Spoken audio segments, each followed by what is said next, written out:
వాళ్ళలోనే one of the leading company అయిన Anthropic creators ఏఐని వెంటనే ఆపియాలి అని అడుగుతున్నారు. ప్రాబ్లం ఏంటంటే ఏఐ హ్యూమన్ జాబ్స్ ని రీప్లేస్ చేయడం కాదు, ఏఐ తనకి తానుగా ఇంకో బెటర్ ఏఐని క్రియేట్ చేసుకునే స్టేజ్ కి వెళ్ళిపోయింది. దాన్నే రికర్సివ్ సెల్ఫ్ ఇంప్రూవ్మెంట్ అంటారు. సింపుల్ గా చెప్పాలంటే ఇప్పుడున్న ఏఐ మోడల్ ఏదైతే ఉందో దానికన్నా బెటర్ వెర్షన్ ని, బెటర్ మోడల్ ని వెర్షన్ 2 ని క్రియేట్ చేస్తుంది. ఆ వెర్షన్ 2 తనకన్నా పవర్ఫుల్ అయిన వెర్షన్ 3 ని క్రియేట్ చేస్తుంది. నేను నన్ను సృష్టిస్తున్నాను, అది మమ్మల్ని సృష్టిస్తుంది. 2 4 అవుతాయి, 4 8 అవుతాయి, 8 16 అవుతాయి.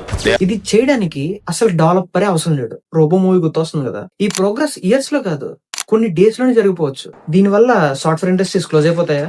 లేదు. కానీ ట్రాన్స్ఫర్మేషన్ మాత్రం పక్కా. మనం ఇప్పటి నుంచి సర్వే అవ్వాలంటే 2026 నుంచి సర్వే అవ్వాలంటే నార్మల్ స్కిల్స్ ఉంటే సరిపోదు. ఏఐ టూల్స్ ఎలా వాడాలి, prompt engineering, system thinking and problem solving ఇవన్నీ వస్తేనే మనం సర్వే అవ్వగలం. నేను మీరు భయపడతారని మాట్లాడి చెప్పట్లా,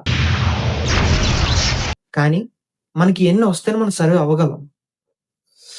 జుట్టు ఊడిపోతుంది భయ్య వీటి వల్ల, కానీ ఫాలో చేసుకో, ఇలాంటివి ఇంకా చెప్తా. They are my servants, soldiers and terminators.